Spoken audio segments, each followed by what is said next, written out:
Engineering academy के online portal पर आप लोगों का स्वागत है। मैं आर के रमन इलेक्ट्रिकल डिपार्टमेंट से। तो देखिए स्टूडेंट, जैसा आप लोग जानते हैं हम लोग डिस्कस कर रहे हैं बेसिक इलेक्ट्रिकल इंजीनियरिंग और पैरेलल में हम लोग डिस्कस कर रहे हैं electrical machine. Basic electrical engineering में हम लोगों ने ऑलरेडी 16 लेक्चर स्टडी किया है।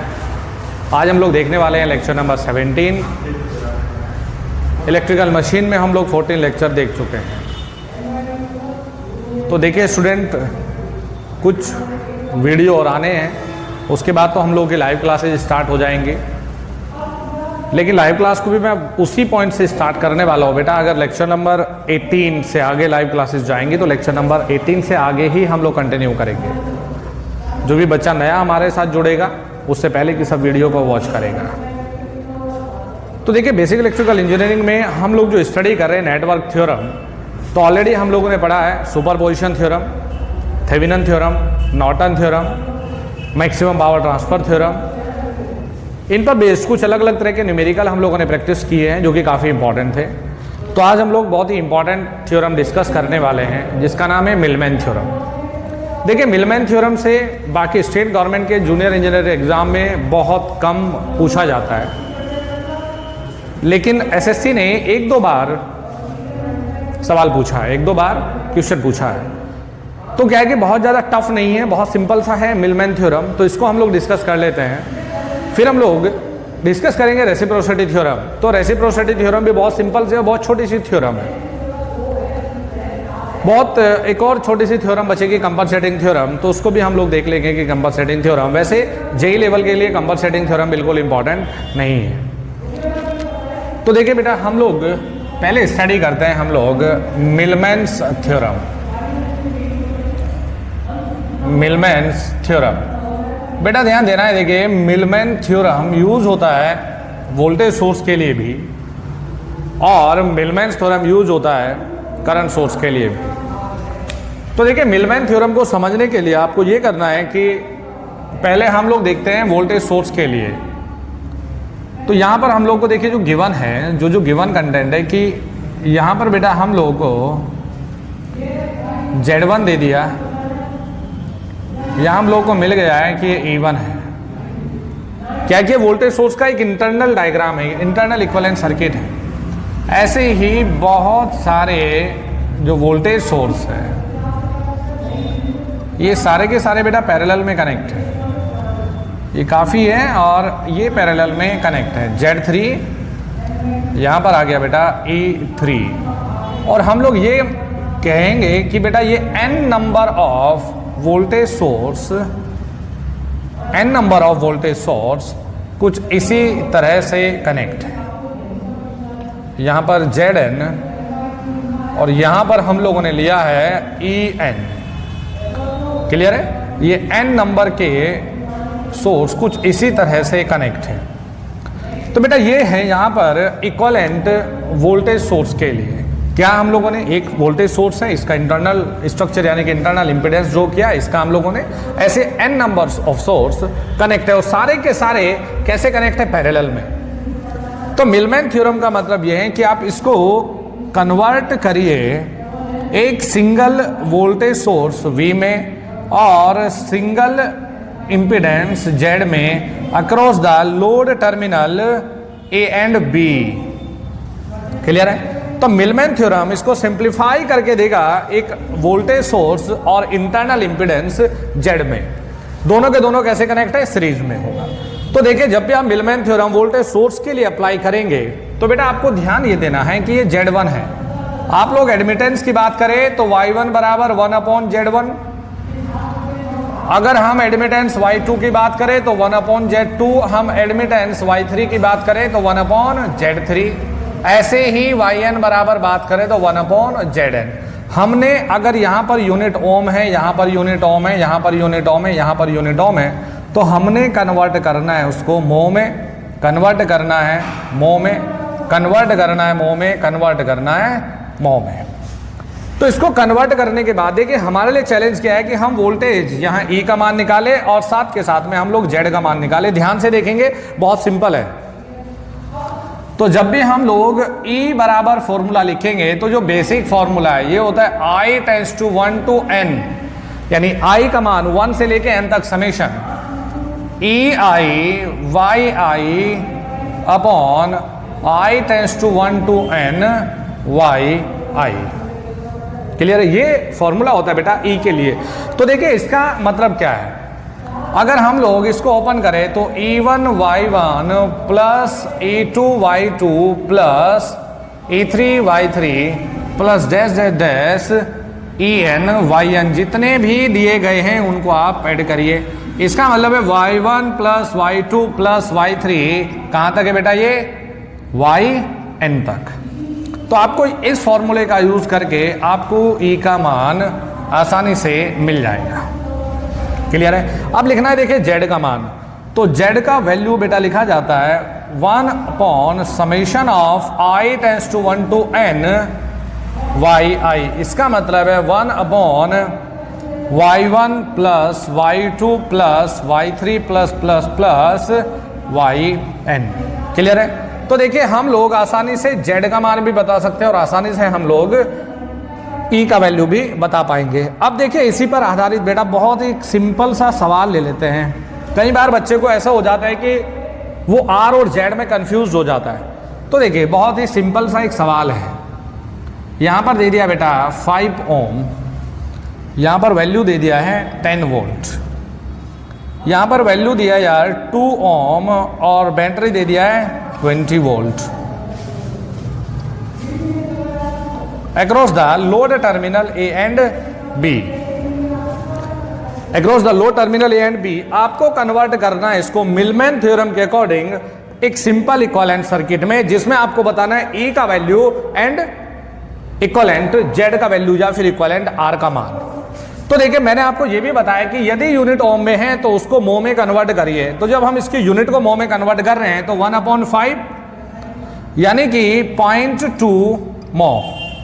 फिर देखिए यहां पर 1/2 यानी कि 0.5 मो। ये कर लिया हम लोगों ने। अब जब भी हम लोग लिखेंगे E बराबर, तो E बराबर क्या लिखने वाले हैं? 10 इंटू 0.2 प्लस 20 इंटू 0.5।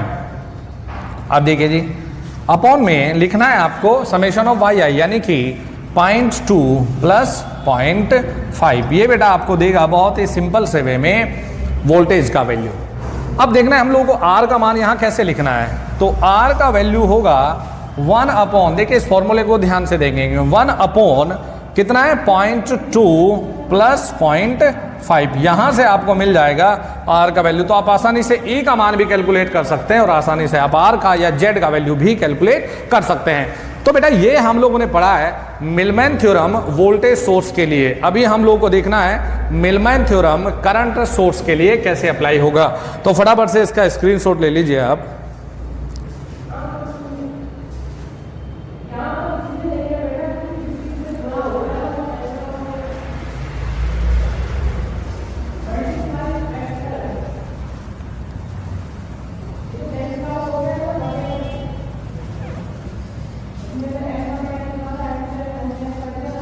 चलिए देखते हैं करंट सोर्स के लिए, मिलमैन थ्योरम को देखते हैं करंट सोर्स के लिए। तो देखिए करंट सोर्स के लिए बेटा ध्यान देना है, कुछ ये कंडीशन है, ये कहानी है। यहां पर एक करंट सोर्स है और करंट सोर्स का इंटरनल इंपीडेंस कैसे कनेक्ट होता है? पैरेलल में कनेक्ट होता है। फिर एक और करंट सोर्स है जिसका इंटरनल इंपीडेंस भी कुछ दिया गया है। फिर एक और करंट सोर्स है जिसका इंटरनल इंपीडेंस कुछ दिया गया है। क्लियर है?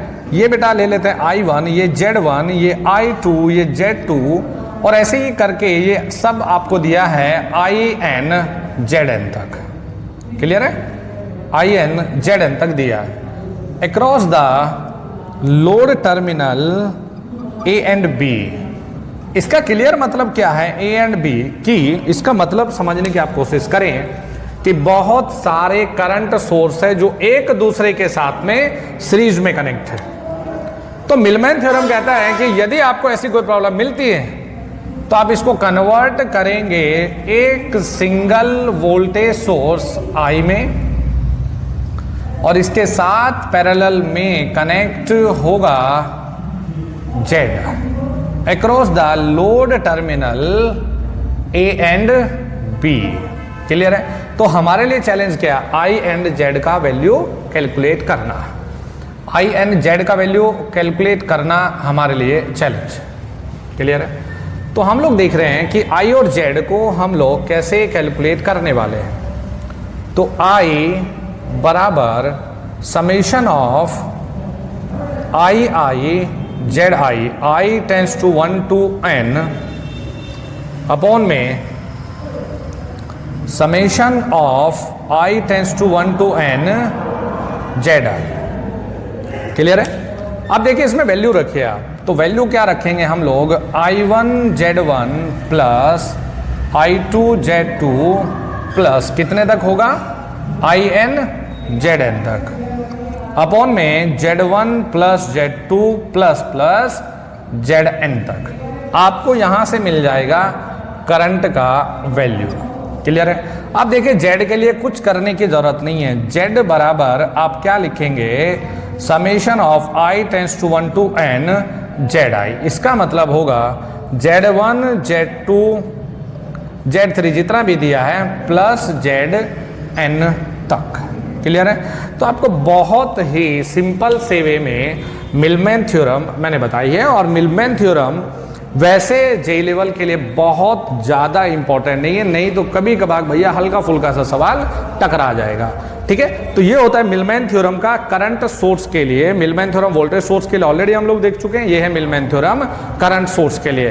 तो बेटा इसको बस आप इतना सा टाइम दे दे, एक बार इसको ढंग से नोट कर ले, एक बार इसको पढ़ के देख ले, छोटा मोटा एक दो सवाल आप लोग लगा लें, इससे ज़्यादा इसके पीछे भागने की जरूरत नहीं है। हमारे बेसिक इलेक्ट्रिकल में जो 4 इंपॉर्टेंट थ्योरम है वो है maximum power transfer theorem, Norton theorem, superposition theorem and maximum power transfer theorem. तो ये वेरी वेरी इंपॉर्टेंट थ्योरम हमारे लिए रहेंगी।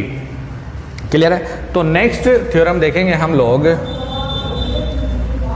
नेक्स्ट थ्योरम हम लोग देखने वाले हैं रेसिप्रोसिटी थ्योरम। क्लियर है? नेक्स्ट थ्योरम हम लोग देखने वाले हैं रेसिप्रोसिटी थ्योरम। रेसिप्रोसिटी थ्योरम, तो देखिए रेसिप्रोसिटी थ्योरम का मतलब क्या है? रेसिप्रोसिटी थ्योरम का मतलब देखिए क्या है, मैं डेफिनेशन भी लिखवाता हूं आप लोगों को। The ratio of excitation to response,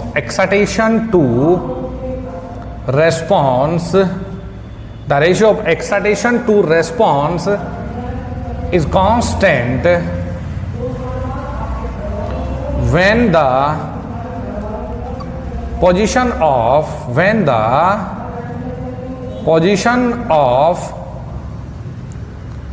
excitation and response is interchange. कुछ बच्चों ने मुझे कहा है कि हिंदी में डिक्टेट कर दें, तो बेटा इसका मतलब है कि एक्साइटेशन से रेस्पॉन्स का रेशियो कांस्टेंट रहता है जब हम लोग उनकी पोजीशन को इंटरचेंज कर दे। जहां एक्साइटेशन है वहां पर रेस्पॉन्स कर दे, और जहां रेस्पॉन्स है वहां एक्साइटेशन कर दे। कुल मिला के ये कहानी है एक इनपुट की तरह है। एक्साइटेशन मीन्स आप कुछ अप्लाई कर रहे हैं इनपुट, और रेस्पॉन्स मतलब आपको कुछ आउटपुट मिल रहा है। एक और बहुत इंपॉर्टेंट ऑब्जेक्टिव यहां से बन जाता है बेटा, इसको ध्यान से देखेंगे। It apply only when single active source is connected in a network. Very very important objective. ये तभी अप्लाई होगा जब नेटवर्क में सिंगल सोर्स होगा। तो देखिए इसको समझने की प्रयास करेंगे बेटा। क्या है ये? कोई नेटवर्क है, यहां से आपने कुछ एक्साइटेशन दिया मींस V1, हमने कहा ये क्या है? एक्साइटेशन है। कुछ रेस्पॉन्स मिला, यहां से रेस्पॉन्स हमने कहा कि भैया ये रेस्पॉन्स है I2, तो हमने इसको नाम दे दिया कि रेस्पॉन्स मिला है। फिर यहाँ बेटा आपने पोजीशन को इंटरचेंज कर दिया। इस बार हमने यहाँ V2 है तो इसको हमने कहा कि ये एक्साइटेशन है, और यहाँ से मिल रहा है ये रेस्पॉन्स, यानी कि करंट I1। इधर क्या है, अब रेस्पॉन्स है। नेटवर्क हमारा ये था। तो देखिए यहाँ पर आप बेटा V1 अपॉन क्या लिखेंगे, I2। यहाँ क्या लिखेंगे, V2 अपॉन I1। तो रेसिप्रोसिटी थ्योरम का मतलब यही है कि V1 अपॉन I2 बराबर V2 upon I1। Very very important relation. Clear है। अब देखिए एक बहुत छोटा सा न्यूमेरिकल हम लोग ले लेते हैं। न्यूमेरिकल क्या है कि मैंने कोई नेटवर्क बनाया, अप्लाई 200 वोल्ट, इधर करंट फ्लो कर रहा है 5 एम्पियर। क्लियर। यहाँ पर कोई नेटवर्क है, अप्लाई 100 वोल्ट, तो यहाँ पर करंट बताएंगे I। तो आपको यही कॉन्सेप्ट देखना है, 200/5 बराबर 100/I। ठीक है जी। तो देखिए हमने देखा ये कितना हो गया 2, तो I बराबर 5/2 यानी कि 2.5 एम्पियर। ये होता है बेटा रेसिप्रोसिटी थ्योरम।